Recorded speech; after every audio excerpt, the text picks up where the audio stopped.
guys, for today's video, ayan, nakagawa na ako ng ano guys, ng notebook nila. Pero may ano, pangalan. Ayan, subject. Ayan. Hindi ko pa kinabiran kasi ano lang to, pansamantala. Kasi hindi pa po sila nagbibigay ng notebook galing sa eskwelahan. Kaya ano lang muna to, pansamantala. Ito, kasi kailangan nila susulatan daw to. Gagawa tayo ng subject nila. Para-paraan muna guys, DIY muna tayo sa kanilang subject.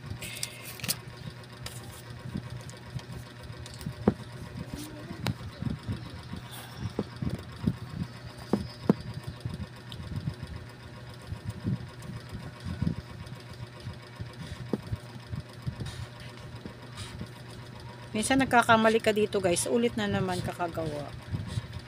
Yan talagang buhay. Wala naman tayong pambili ng sticker. Ito muna. Gawain ng kanyang nanay. Para-paraan lang bo. Yan talagang buhay. Wither. Tingnan mo. Kahit yung pang ano, pang dikit. Simot-simot na rin. Kasi pag hindi to guys lalagyan ng ano, ng glue, natatanggal po siya. Dikita ko na lang kasi to guys ng ano, scotch tape kasi ano. Saka ko na to lagyan ng cover, talaga na plastic cover kasi hindi naman talaga totally talaga to na pansamantala lang muna to. Kasi ewan ko ba dun, balas na sa buhay nila. Ako yung nai-stress sa kanilang ginagawa. Ito na lang muna paraan ng isang nanay, ang DIY. Gupit-gupit. Sino bang relate dyan sa inyo guys na yung nanay gumagawa ng ganito din? DIY pangalan. Pangalan ng subject. Hindi pa siya pantay.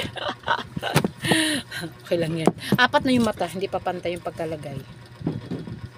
Paba kasi siya kasi hindi ano yung pangalan niya. Hindi kasya. May mga pangalan na tong ano niya, notebook. Kaya kasi hindi kasya yung pagkalagay. Pwede naman lagyan ng pangalan. Kaya lang lalagpas. Haba kasi. Pasaway kasi yung nanay, no? Pinahaba pa yung pangalan ng anak. At lalagyan ng scotch tape.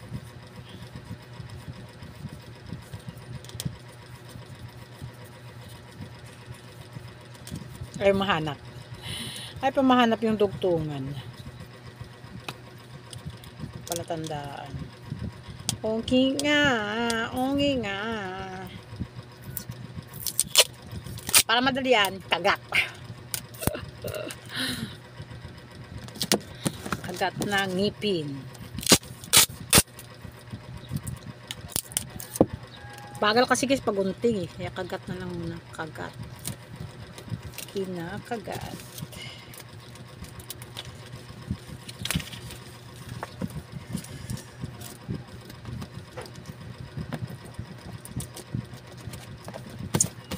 Siya dyan.